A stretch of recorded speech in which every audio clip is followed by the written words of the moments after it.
This is the Stine Seedcast. I'm your host, David Thompson. Join me as we visit with growers, agronomists, seed experts, and other industry professionals about seed, agronomy, and the business of farming.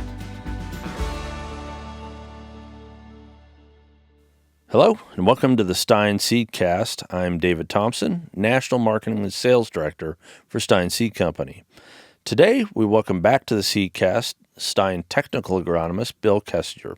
Thanks for joining us, Bill. Thanks for having me back, David. So today's episode is part 2 of our conversation with Bill, and in this episode, he's going to talk to us about early season management strategies to promote a healthy and growing crop. So let's get started.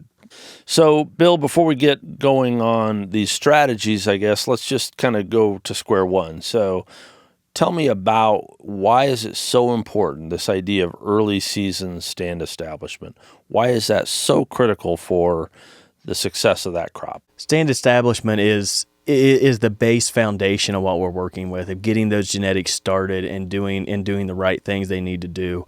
Corn is proven that we need to have emergence even. We really need to be within 24 hours, 48 hours at the max coming out at the same time. Otherwise, we start getting drastic reductions in ear size because we start getting that competition. We get plants that are bigger than the other plant. And we know corn plants do not play well with their neighbors. So if we're 48 hours, I know that doesn't sound like a lot, but to a corn plant, that's a very big deal. So making sure that we get that stand establishment that we want is critical. That's why making sure that we're planting into preferably warmer, drier soils, getting those conditions where we can get that uniform emergence, making sure planters are set so we get good uniform depth to get things out of the ground is critical on corn. Soybeans, it's not quite as critical because we know that they're going to branch out and they're not going to compete quite like a corn plant does. So we want to see good emergence, but it's not as critical as corn. I think that's part of the reason why we're actually seeing growers across the Midwest starting to plant beans earlier and earlier, because they're handling some of those cold soils and they can take that emergence just a little bit better than corn can. Okay. All right. But kind of as you said, that stand establishment is so critical, but it really starts with all the things you did before that seed went in the ground. You know, planting the right hybrid, seed treatments that you need, ground prep, just timing. And unfortunately, like we talked in the last episode, weather, which sometimes cooperates, sometimes doesn't. So speaking of that, talk to me about soil conditions like around planting time and how that impacts that crop development, especially in that early season as we're looking for stand establishment. As I said, some of these things are outside the grower's control, but what can they do to maybe try to set themselves up for the best chance of success? Well, we want to look at the soil conditions, of course. I mean, we can put in thermometers and temperature gauges, and we can kind of gauge that and give us a little bit of an idea what that temperature is. But we just have to think about what's going on now. Look at the forecast. The forecast is a big deal of when is it going to rain, because let's think about that. In a lot of cases, I want to stop planting 24 hours before a rain. I want that seed to imbibe that first drink of water as soil, the water that's in the soil profile coming through it. I don't want it to be a cold drink of rainwater that could shock that seed and create some other issues. So that's one thing that we can control. Planting right up to that rain, probably a bad idea. Stopping ahead of time, making sure that we can get that seed to imbibe water from the soil is critical to get that plant off to a good start. The other things we can start thinking about, if it's cool and wet, we know that seed is going to germinate and grow very slowly. As it grows slowly, that's more time for your soil-borne diseases, Pythium, Phytophthora, Fusarium, to really start working on that seed. If it's a little bit warmer, even if it's wet and it's warmer, that seed's growing faster. And the faster that it can grow, get out of the ground and get going, the better off you are to control some of those disease pressures. That's going to be minimized on what it's trying to do. So we really want to make sure that we're getting that into warmer soils, and we want to try to we want it moist, but we don't want it overly wet. So depending on our growing area, there's certain areas that we want to make sure that we're planting into moisture. If we're not getting that seed into moisture at planting, that's another thing that we can control. If it's really dry, Especially when we're working with some of our guys in the Delta, it can be pretty dry on some of those heavier grounds or some of those lighter, sandier soils. We want to make sure we're planting in the moisture. That way it all germinates at the same time. You don't have some of it that might be in a wet pocket that germinates and then others that's waiting on it. So then you're going to start getting uneven emergence again. So making sure we find where that moisture level is. And that's going to change from day to day. So you actually may want to go in and change your planting depth from day to day. So that's something that you want to check in the middle of the day. Where's it at? Is that soil line moving? If I change fields, is it moving? So we want to make sure that we are in that zone. Those are a couple soil conditions that we can adjust to and make modifications to our planting program to improve our standability. Okay.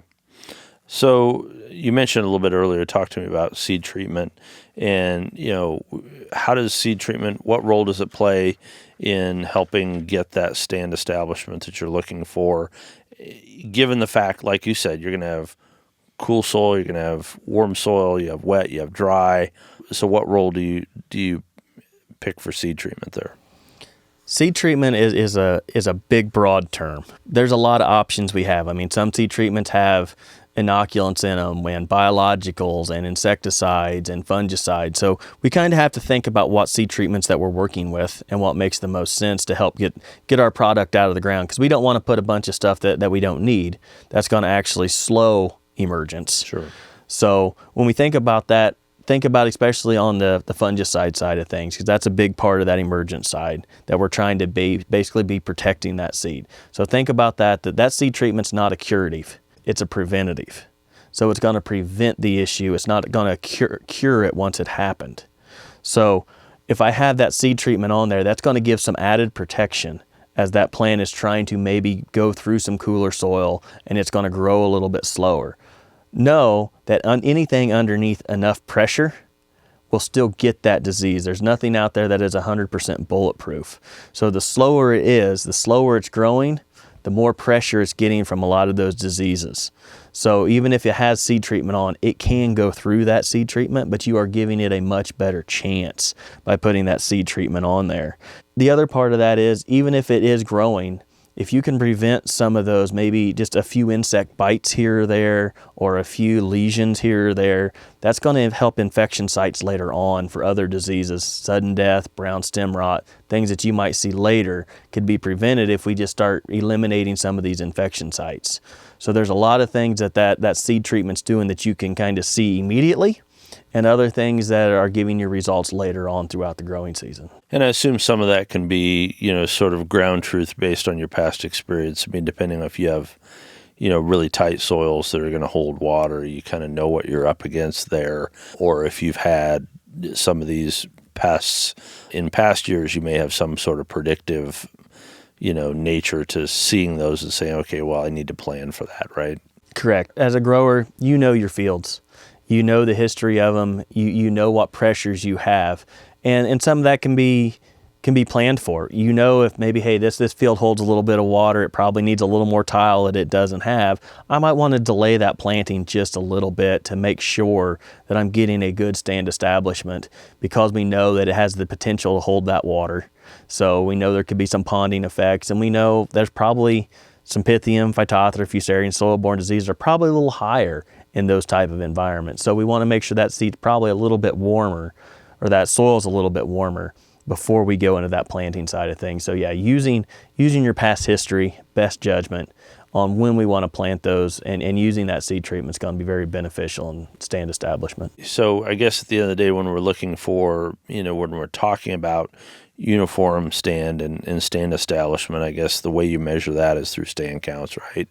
So talk to me a little bit about that process. When should I be looking to take evaluations on stand counts to see what I've got and how successful I've been in getting that stand established? When we're out there looking at a stand establishment, I want to get out there as soon as we start seeing emergence, especially in corn. That way we can start taking notes on the day 1 and day 2 emerging plants. That way we know what was all coming up together versus what's coming out later. And a big part of that is getting out.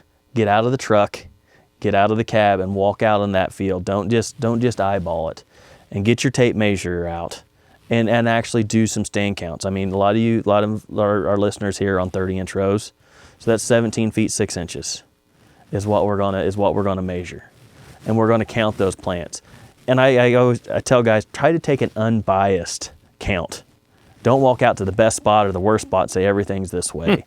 Right. I tell guys, start walking down a row, close your eyes, take 4 or 5 steps, stop, and start right there. No matter where that foot stops, start, make your counts. Do that in 4 or 5 locations and get a good average of where you're at.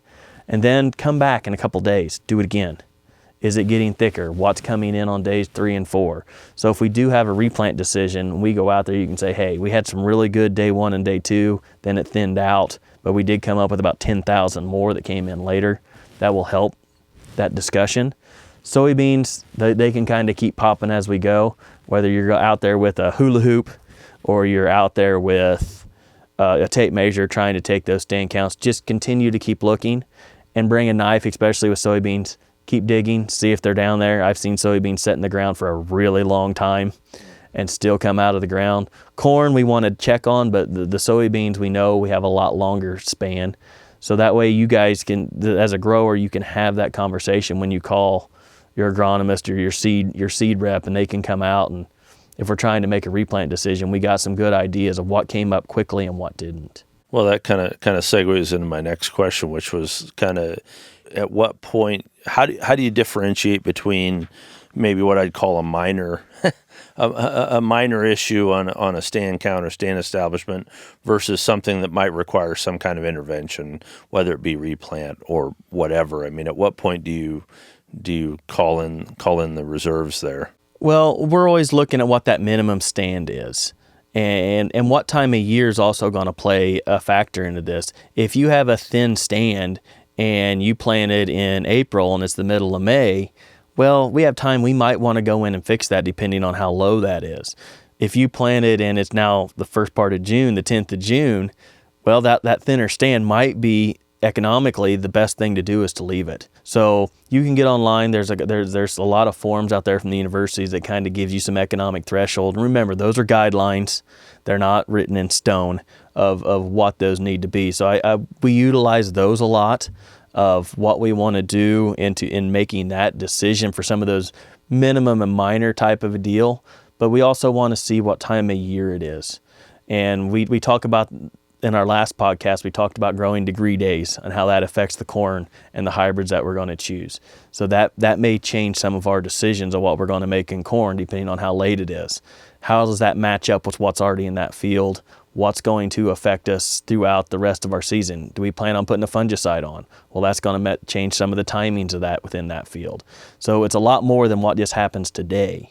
What could happen throughout the rest of our timing? Because that could throw off our fungicide timing. That could throw off some of our harvest because things could be a little bit wetter, especially when we start going into soybeans. A lot of times corn will tear out and we'll replant certain acres. Soybeans, a lot of times we drop back in and they replant part of that. Well, if you start coming in the fall, part of that field's ready. Part of it's still pretty green stemmed. Well, that can cause yield loss there as well. If you either do you have time to go around it and come back, or do you just chug through it? And going through it, well, if a lot of those aren't quite ready yet, you could have green beans up in your tank, which could cause dockage and issues, or they could go right through the machine and you could be spitting them out the back end. So you could have yield loss that way. So we have to kind of weigh that out in the spring that, hey, this is a lot more than what it is. It goes back to making that emotional decision versus business decision of which makes the most economical sense to us. And I do understand that if it's right behind the barn and I have to look at it every single day, yeah, I might want to go in and do something maybe a little bit different on that patch because I know I have to stare at it every single day. So there is a little bit of emotion, I understand, that goes into some of that, but trying to make that emotional versus economical decision. Bill, it always happens on the one right on the highway. That's the problem. Oh, yeah, every single time. So, for all that we do, there's all kinds of technology that gets employed in looking at these things, although it seems to me like when it comes to stand establishment, it's really a function of basic blocking and tackling. I mean, measuring a row, taking the count, and like you said, not getting fooled into picking the best spots to try to make you feel better, or picking the worst spots to try to make a decision. Does need to be made, but you bring up a great point. It depends on whether you have how much time you have, how much weather is coming, whether you think there's going to be heat units to gain or whatever. So it's a bit of a complicated game, to come up with the right solution. But the first thing is finding where you're at the end of the day. So. Right, finding where you're at. I mean, the two best tools are a good set of boots and a knife to go out there and measure and dig a little bit. As technology keeps getting a little bit better, drones are starting to become more of a player in this. That allows us to see a bigger, maybe bird's eye view of some of this as we're starting to do some of the stand counts and looking at replant. We can get up, take a picture, look at some video of that entire field and give us a little bit better view of a straight down view versus a looking across that field, which sometimes skews our opinion a little bit. So with technology, now we can actually start utilizing some of that to help and aid in some of these decisions. Good. So you mentioned replant. That's obviously one of the things that comes into play when we talk about stand establishment, and that's something that happens early in the season. I'm sure you're going to tell me there's a million variables to deciding under what circumstances you replant. But as a general rule, is there something that you can lean on that says, if we're looking at soybeans at a certain value, that's probably something we start to look at whether we should be looking at a replant situation? Population and replant go hand in hand, but also it goes hand in hand with the calendar. Sometimes we can live with a little bit thinner of a stand later on within that year. What that stand is, it varies from grower to grower and what your yield expectations are. I mean, I call it uniform ugly when we get to soybeans. As long as we can keep things spread out, I've seen really good yields at 70, 80,000 populations, where it's pretty uniform. Now, if we're seeing big bald spots out there that's 10 feet apart, 10 feet across, that's a problem. So if we're at 70,000, but we're spotty, we probably want to think about replanting that. But if we're 70,000 and we're uniform ugly, and we got that, soybeans will compensate very, very well, and we'll canopy quicker. So we know that we can still capture the sunlight that we need. We may have to control our weeds a little bit different because we're gonna have a little more sunlight through there, but we can handle that. Corn, on the other hand, like we talk about, corn can't have a bad day. So if we start having those thin spots, we start having to making decisions. What time is it? What time of the calendar year is it? And what can we do? Because remember, we're still not guaranteed a good stand the second time around. Right. So is this something we can live with? What does the weather pattern for the next 2 weeks look like? Is it in our favor? Is it not in our favor? If it's in our favor, then sometimes that makes it look like we want to have that and we want to make that change. So I would say corn is much more difficult than soybeans are. I think soybeans are forgiving where corn's not. If corn looks a little thin, corn looks a little tough, we probably want to get in there and start replanting as soon as possible. Where soybeans, let's give it a couple days and look at it. And see if it gets a little bit better and your yield reduction is down. So my rule of thought really is corn, if it's early enough, especially is in the Midwest, if it's before the first part of June 1st, June 5th, if it looks bad and it came up uneven, we probably need to fix it. Soybeans, I think we can look at it and we can fine tune that one as we go because they compensate so well. Yeah, and the difference is the two crops and how they grow and develop, because with corn you're chasing heat and with soybeans you're chasing daylight, and one might catch up, the other doesn't. It just doesn't. Yeah, once you lose on corn, you start losing. And a big thing with corn is our yield goals have changed a lot over the past 20 years. We're not chasing 180 bushel corn anymore. We're chasing 250, 280 in places. So we have to be right on the start. Otherwise, we're not going to be able to get there. So that's why it is so critical to make sure we have that stand establishment so we're not disappointed later on. Yeah, I think we talked briefly in the other podcast a little bit about variety selection or maybe more specifically maturity changing. So when you go to replant, obviously the next part of that conversation comes into, do I need to plant earlier variety or earlier hybrid, and if so, how much? So just as a recap, I mean, again, general rule of thumb, what do you look for from on the corn side and on the soybean side when it comes to replant? To recap of what we talked about in our last episode, corn grows on growing degree days. The way you figure growing degree days is the average temperature minus 50. And you use 50 degrees as a minimum and 86 degrees as a maximum. So to put that in perspective, where I'm from in central Indiana, you get about 10.8 growing degree days in the month of May is what you average. And in June, you average 19.6. So not quite double you're getting per day. And if you look at corn, 100-day corn is roughly 2,450 growing degree days to maturity, to black layer. And 110-day corn is roughly 2,800. So you're not losing growing degree days that fast as May. The calendar keeps ticking in May. So I'm not going to make a drastic change. I want to work that plan. I want to keep that hybrid that we have selected because we've selected it for reasons. It's going to give you the highest yield potential and disease tolerance and a lot of reasons. I don't want to switch to a hybrid that maybe doesn't have that potential or doesn't have the disease tolerance or what you're looking for, just to try to get you something a little bit shorter. Because it's going to be slightly wetter in the fall, but not drastically, because think about how you're accumulating those growing degree days. Yeah, and I guess I never thought about that, but you think about, so the way you're describing it, let's say it's, 10 heat units a day in May, that's, 300 heat units for the whole month. And then in June, you're picking up almost 600. So for that hybrid you're talking about, May, you're getting maybe a little over 10% of the heat units you need. And by June, you're picking up like 25% of the heat units you need. Yeah, that's why we see that big expansion of growth right there, because it's really starting to tack those on. And when you look at soybeans, we're going in a completely different direction. Soybean, you're looking at light sensitivity. So we know that a soybean has really two growing sessions. It has vegetative growth and reproductive growth. And it's going to have vegetative growth all the way up to about the summer solstice. So around June 23rd, give or take, then you're going to start seeing flowers start to develop on that plant. And that plant's going to switch from vegetative to reproductive growth.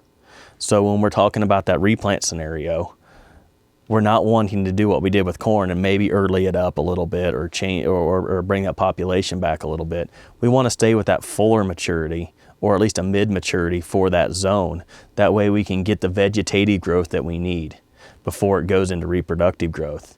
And like corn, we've talked about bringing that population back just a little bit because we're getting that explosive growth in June because of those heat units. Soybeans are all about nodes per acre, because nodes are where you're going to put on the flower and where you're going to put on pods. So if you're thinking about that and we have a shorter time for vegetative growth, that means we're going to need more plants. So in corn, we're going to pull the population back just a little bit. Soybean, I want to increase the population just a little bit. So that way we can get the nodes that we need, since we're not getting the vegetative growth out of each plant. So I want to make sure that I'm still planting a full season plant if anything happens and we have to have a replant situation. So it's nodes per acre, and at the end of the day, if you only have a limited amount of time to do it, the goal is, or the objective is, maybe put more plants out there to hopefully achieve your goal of more nodes.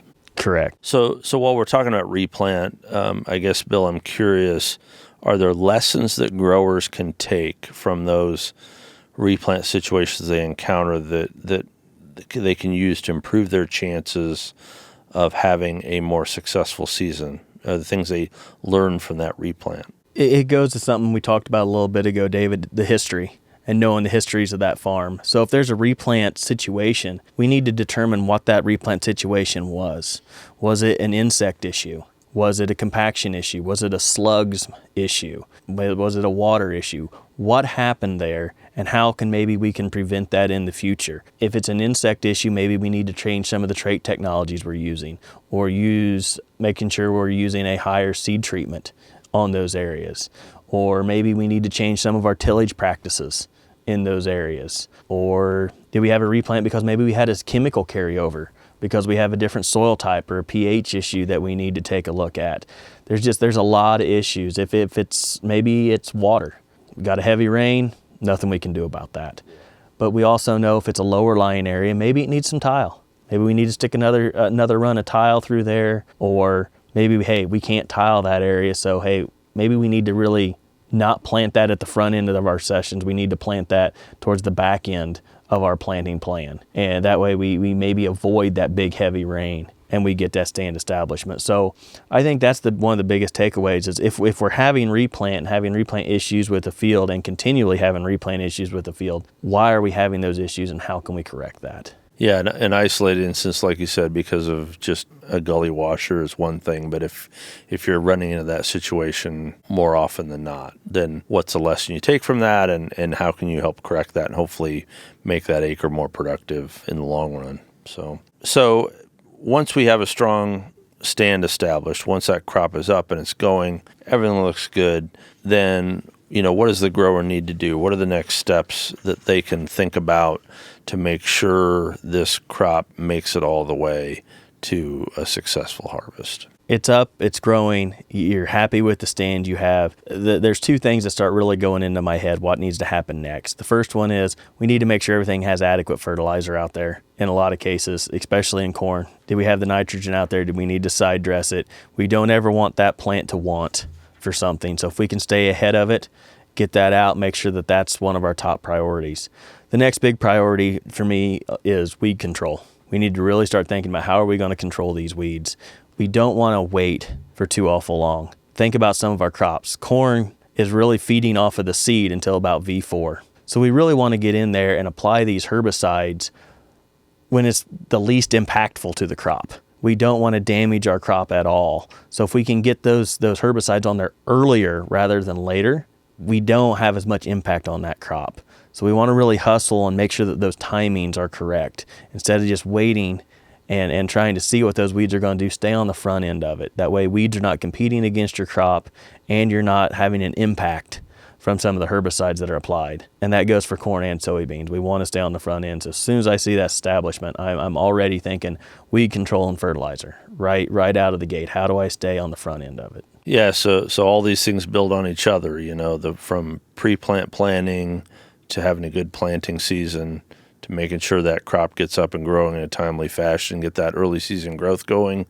Doesn't guarantee that everything's going to work out, but it at least gives you a chance to be in the ballpark, right? And that's all we can do. We can hope for the best and do the best we can. Yep. Well, Bill, again, appreciate you coming on and talking to us about what to look for as this crop gets up and going.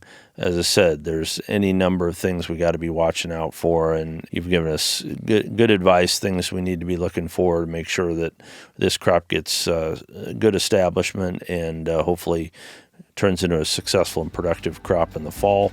Thanks for joining us. Thanks for coming on and talking to us, and thanks for all that you do for our grower customers. Thanks for having me, David. I appreciate it.